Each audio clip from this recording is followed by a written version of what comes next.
Hi friends, welcome to my channel Cook with me Subhadra. ഞാൻ ഇന്ന് തയ്യാറാക്കുന്നത് പാവ് ഭാജി ആണ്. ഇതൊരു ഫാസ്റ്റ് ഫുഡാണ്. ഇത് 100-150 വർഷങ്ങൾക്ക് മുൻപ് ബോംബെയിലെ മിൽ വർക്കേഴ്സിന് വേണ്ടി ലഞ്ചിന് കഴിക്കാൻ തയ്യാറാക്കിയിരുന്നതാണ്. ഇപ്പോൾ വളരെ പോപ്പുലറായ ഒരു ഡിഷായി മാറിയിട്ടുണ്ട്. നമ്മളിപ്പോൾ നോർത്തിൽ എവിടെ ചെന്നാലും ഇത് ചെറിയൊരു റെസ്റ്റോറൻറ്റ് മുതൽ ഒരു 5-സ്റ്റാർ ഹോട്ടൽ വരെ ഇത് അവൈലബിൾ ആണ്. നമുക്കതിന് വേണ്ട ഇൻഗ്രീഡിയൻസ് എന്തൊക്കെയാണെന്ന് നോക്കാം.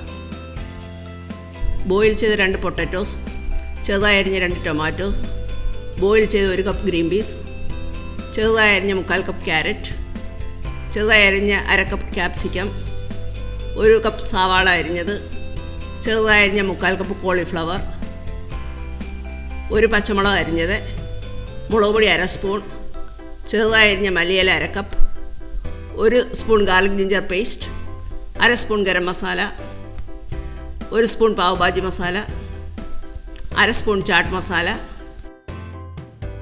5 ടേബിൾ സ്പൂൺ വെജിറ്റബിൾ ഓയിൽ.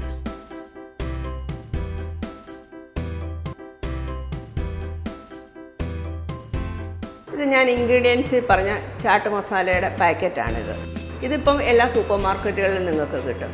ഇപ്പം ഇത് ഞാൻ ലുലുവിൽ നിന്നാണ് വാങ്ങിച്ചത്. ഇത് പാവ് ഭാജി മസാലയാണ്.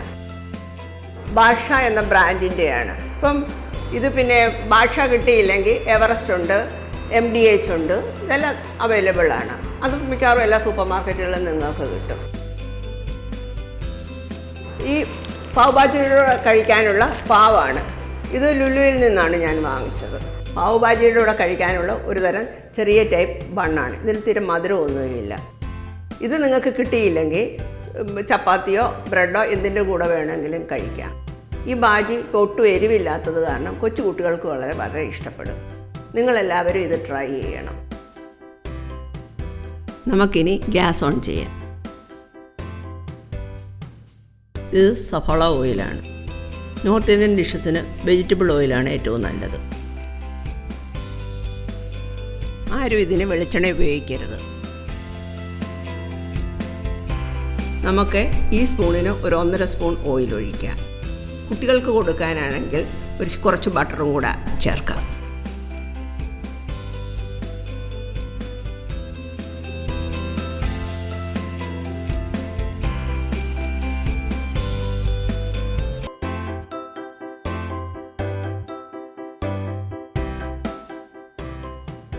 എണ്ണ നല്ലതുപോലെ ചൂടായിട്ടുണ്ട്. നമുക്ക് ആദ്യം ഉള്ളി ഇടാം.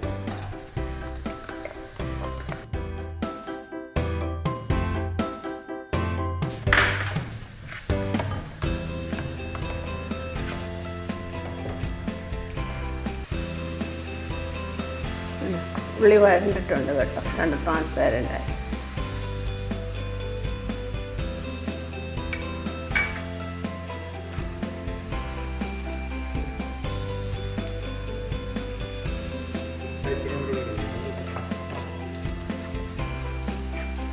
ട്രാൻസ്പാരൻ്റ് ആയിട്ടുണ്ട്. ഇനി നമുക്ക് ഗാർലിക് ജിഞ്ചർ പേസ്റ്റ് ഇടാം.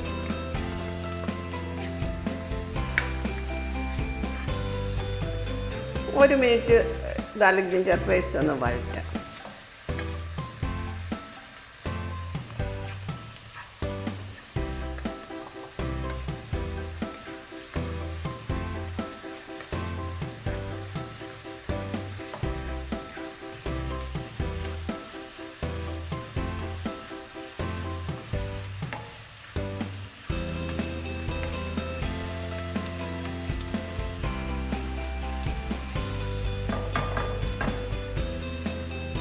ഒരു മിനിറ്റ് കഴിഞ്ഞിട്ട് ഇനി നമുക്ക് ഇതിനകത്തോട്ട് മസാലകളൊക്കെ ഇടാം.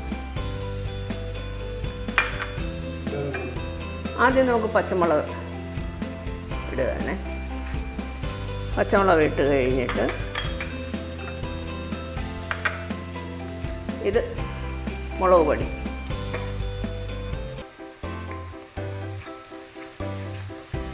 ഇതൊരു 1/4 സ്പൂൺ മുളക് പൊടിയേ ഉള്ളൂ. എന്നിട്ട് പാവ് ഭാജി മസാല. അപ്പം ഈ 2 മസാലകളിട്ട് എണ്ണയിലൊന്ന് മൂക്കട്ടെ. അന്നേരം അതിൻ്റെ ആ പച്ച മണമൊക്കെ പോകും. ഇനി നമുക്ക് ടൊമാറ്റോ ആഡ് ചെയ്യാം.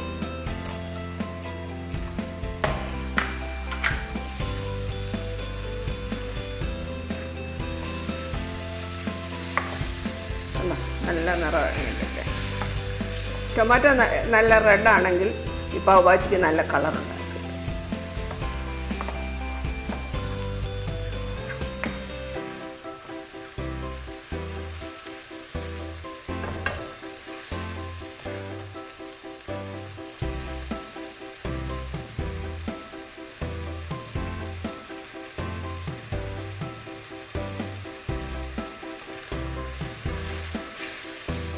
ടൊമാറ്റോ നല്ലപോലെ വെന്ത് ഒരു പേസ്റ്റ് രൂപത്തിലാകണം.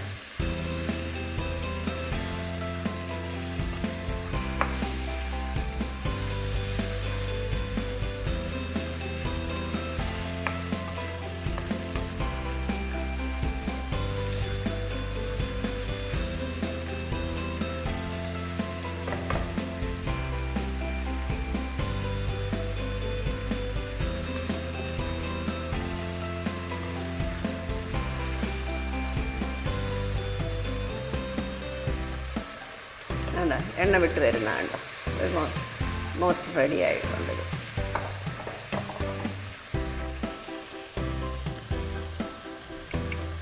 ഇനി നമുക്ക് ഇത് കോളിഫ്ലവർ ചെറുതായിട്ട് അരിഞ്ഞെടുത്തതാണ്.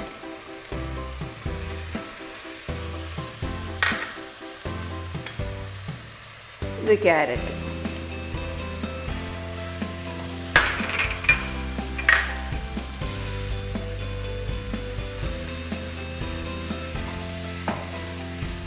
ഇത് 2 മിനിറ്റ് ഒന്ന് ഇളക്കി കൊടുക്കുക. ഇതൊന്നും അധികം വേവില്ലാത്തതാണ്, അതുകൊണ്ടത്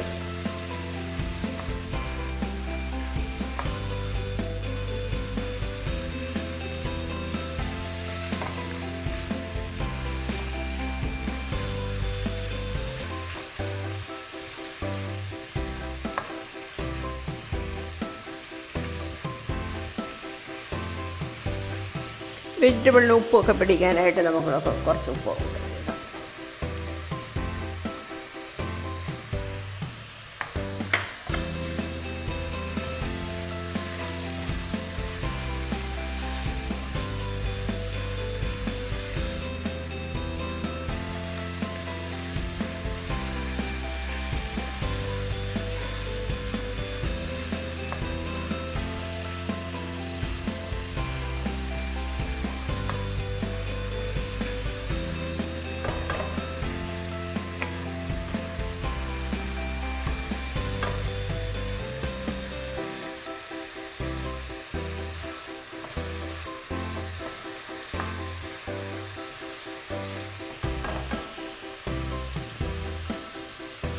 ഇനി നമുക്ക് ഇത് പൊട്ടറ്റോ ഞാൻ ബോയിൽ ചെയ്താണ് വെച്ചിരിക്കുന്നത്.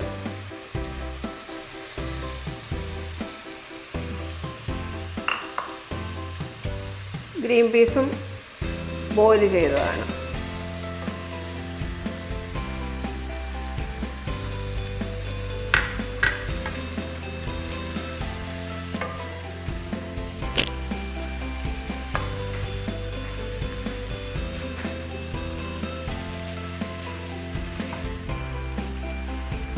കഷ്ണമായിട്ടാണ് കിടക്കുന്നത്. അതിന് നമ്മളെന്ത് ചെയ്യണം, ഇത് കണ്ടോ, ഒരു മാഷ് ചെയ്യാനുള്ള ഒരു സാധനമാണ്. നിങ്ങളുടെ ഇത് ഇല്ലെങ്കിൽ നമ്മുടെ തവിയോ ചിരട്ട തവിയൊക്കെ ഇല്ലേ, അല്ലെങ്കിൽ എന്തെങ്കിലും ഹാർഡായിട്ടുള്ള ഒരു സ്റ്റീൽ സ്പൂൺ ആയാലും മതി. അതുകൊണ്ട് ഇങ്ങനെ പ്രസ് ചെയ്ത് കൊടുക്കണം.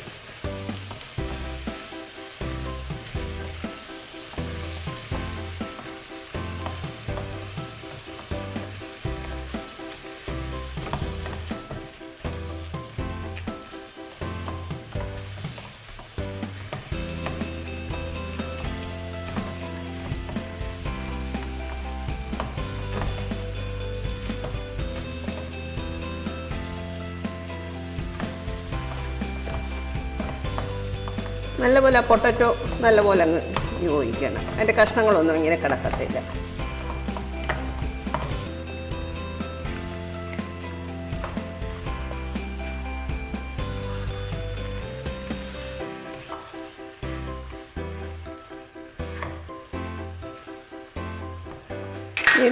ഈ ക്യാപ്സിക്കത്തിന് അധികം വേവൊന്നുമില്ല, അതിന് ലാസ്റ്റിലിട്ടാൽ മതി.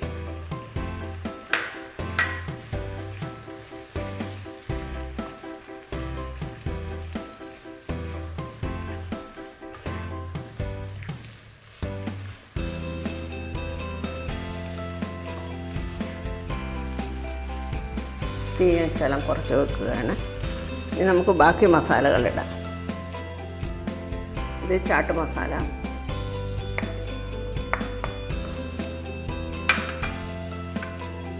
ഇത് ഗരം മസാല.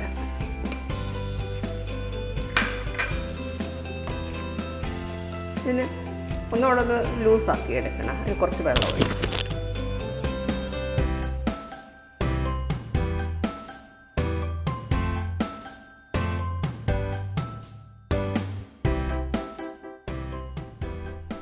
ഉപ്പ് കറക്റ്റാണെന്നൊന്ന് നോക്കട്ടെ.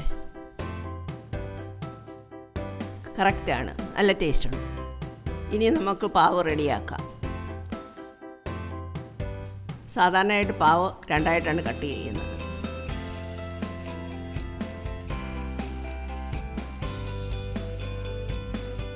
ഒരു സ്പൂൺ ബട്ടർ നമ്മൾ എന്നിട്ട് പാവ് ഇങ്ങനെ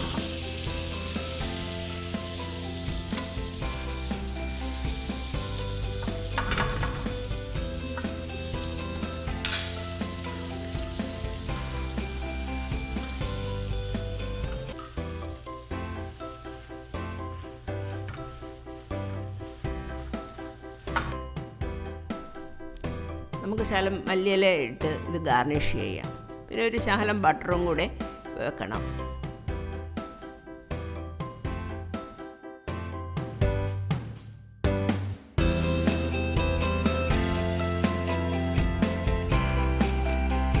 നിങ്ങളെല്ലാവരും ഈ ഡിഷ് ട്രൈ ചെയ്യണം. Please subscribe my channel also.